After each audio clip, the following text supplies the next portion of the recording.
문희정의 외신 브리핑. 감사에 들어온 국제뉴스 정리해드립니다. 문희정 국제정치평론가 전화 연결돼 있습니다. 평론가님 안녕하세요. 네, 안녕하세요. 네, 중국 정부가 지난 23일에 우한시를 봉쇄를 했는데 이 신종 코로나 바이러스의 확산 속도가 상상을 초월합니다. 지금 상황 일단 정리를 좀 해주시죠. 네, 주요 외신 보도에 따르면 27일 현재 중국 우한 폐렴으로 인한 사망자 수는 81명, 확진자도 2,862명으로 증가를 했습니다. 중국은 당초 30일까지였던 춘제 연휴를 다음 달 2일까지 연장하고 전국 각 대학과 초중고, 유치원의 개학도 연기하면서 바이러스 확산 억제에 나선 상태입니다. 시진핑 중국 국가주석은 춘절 당일인 지난 25일에 중국 최고 권력기관인 정치국 상무위원회를 주재해서 우한 폐렴 사태에 대응하기 위한 영도 소절, 이 특별 임무 수행을 위한 비공식 의사결정 기구를 구성키로 했고요. 또 어제는 인민이 단결해서 이겨내야 한다고 강조하고 공산당의 모든 차원에서 과학적이고 정확한 방법으로 폐렴을 연구해야 한다고 주문했습니다. 이 우한은요, 지난 23일부터 우한발 항공기, 기차가 모두 중단이 됐고요. 우한을 빠져나가는 고속도로와 일반 도로도 모두 폐쇄되면서 이 생필품 공급도 원활하지 못할 정도로 도시가 봉쇄된 상황입니다. 네. 하지만 조치 전에 약 500만 명의 사람들이 우한을 떠났고 900만 명의 사람들은 여전히 우한에서 거주 중인 것으로 알려졌습니다. 한편 발병 근원지인 우한시와 이 후베이성 사람들이 중국 전역과 또 인접 국가에서 쫓겨나는 일이 잇따라 발생을 하고 있고요. 이도 이럴 것이 현재까지 태국 8명, 미국, 호주가 각 5명, 또 한국을 비롯한 일본, 싱가포르, 말레이시아 각 4명, 프랑스 3명, 베트남 2명, 캄보디아와 네팔, 독일 각 1명의 확진자가 발생했을 정도로 지금 전 세계적으로 확산 속도가 빨라지고 있기 때문입니다. 네, 말씀해 주신 대로 전 세계적으로 지금 워낙 확산이 되고 있는 상황이라서 각국 정부들도 움직임을 계속 이어가고 있는데 각국 정부들의 대응은 지금 어떻습니까? 네, 일단 북한은요, 지난 22일부터 국경을 폐쇄한 데 이어서 북한의 고려항공은 중국인을 포함한 외국인과 심지어 다국민의 베이징발 상항행 탑승을 금지시켰습니다. 또 굉장히 이례적으로 언론 매체를 통해서 발병 상황이라든지 예방법 등에 대해서 신속하고 상세하게 보도하면서 경계심을 높이고 있고요. 몽골 같은 경우도 27일부터 중국과의 접경 지역을 폐쇄를 했고 접경 지역 내 모든 학교에 휴교령을 내린 상태입니다.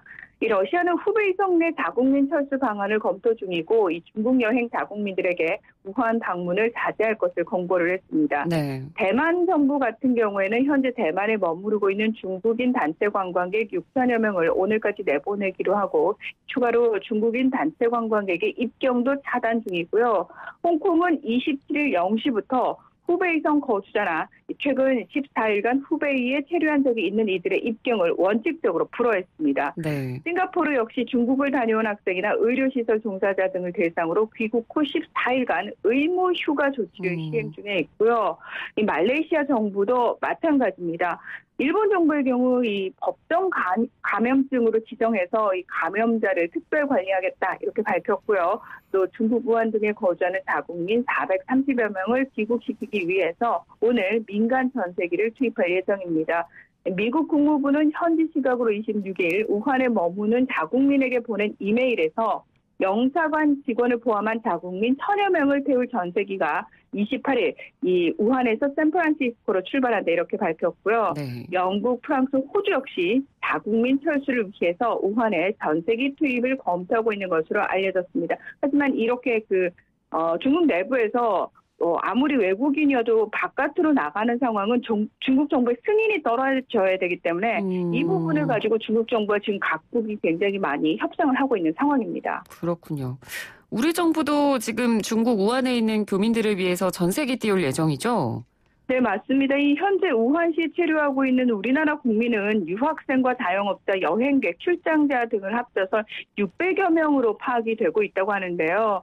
이 주 우한 총영사관이 어제 홈페이지를 통해서 전세기 탑승 신청 공지문을 띄워서 밤 11시 55분까지 신청 접수를 받았습니다. 그리고 694명 정도가 신청한 것으로 현재까지 알려져 있는데 사실은 빠르면 오늘 밤에 좀 띄우려고 했지만 지금 상황이 여의치 않으면은 내일이라든지 31일까지 어떻게든 전 세계를 띄우겠다 이렇게 밝힌 상황입니다. 네. 중국 국적자는요. 중국 정부가 지금 현재 개별 단체 여행객, 그러니까 중국인들의 외부 출국 자체를 금지시켰습니다. 그래서 한국 국민의 가족이라도 이 전 세계에 탑승할 수가 없습니다. 그리고 또 하나 37.5도 이상 발열이라든지 구토, 기침, 인후통, 호흡곤란 등 의심 증상자는 중국 내에서 격리가 되는 상황이고요. 네. 공짜는 아닙니다. 탑승권 비용이 성인의 경우 30만 원, 만 2세에서 11세 어린이는 22만 5천 원, 또 만 2세 미만 동반 유아는 3만 원으로 다음 달 28일까지 외교부 계좌로 송금해야 합니다. 네. 그리고 전세기를 통해 입국한 이들은 잠복기를 고려해서 최소 14일간 국가 지정시설에서 격리토록 할 방침이고요. 현재 우리 보건당국은 전염병 위기 단계를 주의해서 경계로 한 단계 올린 상황입니다. 네. 저희가 이 소식이 처음에 등장했을 때부터 꾸준히 이 외신 브리핑 시간에 전해드렸었는데, 그렇죠. 처음에는 이 중국 정부가 사람 간에는 전염이 안 된다. 그렇게 예전 사스 때처럼 심각한 상황이 아니다. 이런 식으로 발표를 해왔는데 지금 네네. 일주일밖에 채 되지 않은 상황에서 보면 이 중국 정부의 발표를 믿어도 되는지 의심스러울 정도로 상황이 굉장히 심각해졌잖아요. 네, 맞습니다. 사실 그 당시에도 이 중국 정부의 발표를 과연 어디까지 믿을 수 있겠느냐라고 저희가 굉장히 의구심을 많이 제기를 했는데요. 네. 초창기에 사람 간 전염되지 않는다고 했다가 부부 사이에 전염이 된 사례가 나오자 제한된 사람 간에 전염이 된다라고 발표를 했지만 지금은요. 중국 정부가 나서서 사스와 달리 잠복기에도 감염될 수 있다고 경고를 하고 있습니다. 네. 물론 이 부분에 대해서 우리 국내의 전문가들은 잠복기에 전염이 된다는 것 자체가 굉장히 심각한 일이기 때문에 이거는 불가능하다라고 얘기를 하고 있지만 중국 내에서 나온 공식 얘기는 잠복기에도 감염이 가능하다라는 얘기고요. 네. 중체 요후의 베이징 차오양 병원 부원장은 베이징 일보와의 인터뷰에서 사스는 감염 후에 발열, 폐렴 등 증상이 나타난 후에야 전염력이 생겼지만 이 신종 코로나 바이러스는 초반에도 비교적 강한 전염력을 가진다라고 언급을 했고요. 또 무증상 감염도 가능하다는 얘기가 있기 때문에 이 부분도 굉장히 심각하게 받아들여지고 있습니다. 네. 이 세계보건기구 WHO 자료를 분석한 결과 사스는 확진자 수가 1000명에 도달하는데 약 4개월이 걸렸지만 우한 폐렴은 우한시 위생건강위원회에서 처음 확진자를 발표한 이후 25일 만에 1000명을 넘어서서 전염 속도가 상상을 초월할 정도로 빠른 특징을 보이고 있고요. 이 영국 랭커스터 대학 연구팀은 감염직 평균 2.5명씩 새롭게 감염시키고 있다면서 이 속도대로라면 다음 달 4일에는 우한에서만 감염자가 19만 명에 이를 것이다. 이런 예측을 내놨습니다. 영국 일간지 가디언은 공중의료 전문 교수인 닐 퍼거슨 영국 임페리얼 칼리지 교수가 추측컨대 아마도 현재 전 세계적으로 10만 명가량이 이 신종 코로나 바이러스에 감염됐을 것이라고 말했다고 보도하기도 했습니다. 네. 지금 상황 자체가 굉장히 심각한데 또 심각함을 더하는 원인 중에 하나가 지금도 신종 바이러스라서 백신이 없는 상황이잖아요. 근데 지금 그렇습니다. 백신 개발에 착수한 상태라고 하죠? 네, 현재 미국, 중국, 호주 등 전 세계 공공, 민간 다 따질 것 없이 공중보건 실험실마다 이 확산을 막기 위해서 백신 개발 작업에 돌입한 상황인데요. 구체적으로 좀 살펴보면 미국 베일러 의대와 텍사스대 뉴욕 혈액센터, 중국 푸단대 국제연구팀이 우한 폐렴 백신을 개발하기 위해서 협력 중이고요. 이 러시아 보건당국 역시 자체적으로 백신 개발에 착수한 것으로 알려졌습니다. 하지만 신종 바이러스인 만큼 효과적인 백신 개발 완료까지 적어도 3개월은 걸릴 것으로 전망이 되고 있는데 네. 참고로 2003년 사스 대란 당시에 미국 과학자들이 바이러스 유전자 서열을 활용해서 인간에 접종할 백신 처방을 개발하는 데는 20개월이 걸렸습니다. 그거보다는 그래도 속도가 좀 빠른 편이죠. 네. 또 한편 지난 2017년 미래 전염병 확산을 위한 백신 개발을 목적으로 설립된 글로벌 연합체인 전염병 대비 혁신 연합 CEPI라고 하는데요.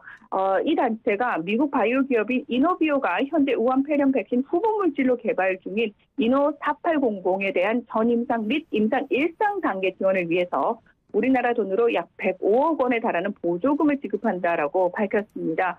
이 이노비오라는 회사는 지난 2018년에도 자금 지원을 받아서 메르스와 라사열 바이러스 백신 개발에 나선 바 있다고 하는데요. 이 이노비오 외에도 전염병 대비 혁신연합은 미국 보건복지부 산하 국립알레르기 감염병 연구소, 또 호주 퀸즐랜드 대학, 나스닥 상장 민간 의료기업들과 각각 파트너십을 맺고 이 백신 개발을 위한 프로그램을 가동을 하고 있는 상황입니다. 네. 신종 바이러스, 이 바이러스에 관련된 이 백신 개발 완료까지 3개월 정도 걸린다고 한다면 앞으로 3개월 동안은 백신 없이 이 상황을 버텨야 된다는 이야기가 될 텐데 이 정도면 세계보건기구가 비상사태를 선포해야 되는 거 아닐까요? 네, 비상사태 선포는 아직 하지 않았고 다만 국제적 위험 수위를 보통에서 높음으로 상향한 수준이라고 할 수 있는데요. 지난 23일 세계보건기구는 국제적 비상사태 선포 단계가 아니라면서 여행과 무역과 관련해서 어떤 국경선 제한도 권고하고 있지 않다라고 분명히 밝혔고 이 공식 발표는 계속 유지가 되고 있는 상황입니다. 다만 이 사무총장이 어제 중국 베이징을 방문해서 중국 정부 및 보건당국자들과 대응책을 직접적으로 논의하고 있는 것으로 알려져 있습니다. 이 비상사태의 정확한 명칭은 국제공중보건위기 상황인데요. 저희가 예전 이 시간에 콩고에서 에볼라 발생했을 때 WHO가 이 국제공중보건위기 상황을 발동을 시켰다라는 말씀 전해드린 적이 있습니다. 그런데 이게 아무 때나 발동이 되는 게 아니고 공중보건에 미치는 영향이 심각한 경우나 사건이 이례적이거나 예상하지 못한 경우, 또 국가 간의 전파 위험이 큰 경우, 국제무역이나 교통을 제한할 위험이 큰 경우 중 2가지 이상이 해당되면 WHO 긴급위원회를 통해서 사무총장이 선포할 수 있습니다. 네. 지금까지 토탈 5번이 선포가 됐고요. 원칙상 국경을 폐쇄하거나 여행, 무역을 제한할 수 있지만 강제사항은 아니고 권고 수준입니다. 그리고 이마저도 사실은 지금까지 강력하게 시행된 적은 없습니다. 이 워싱턴 포스트는 이에 대해서 WHO가 비상사태를 가볍게 선언하지는 않는다. 이 선언은 이웃국의 공포를 불러일으킬 수 있고 해당국에 대해서 여행이나 무역을 중단케 할 수도 있기 때문에 굉장히 신중하게 내려져야 한다. 이렇게 설명을 내놨습니다. 네, 알겠습니다. 오늘은 좀 사안이 위중한 만큼 코로나 바이러스에 관련된 이야기 전해드렸습니다. 오늘 소식 여기까지 듣겠습니다. 고맙습니다. 네, 고맙습니다. 네, 지금까지 문희정 국제정치평론가였습니다.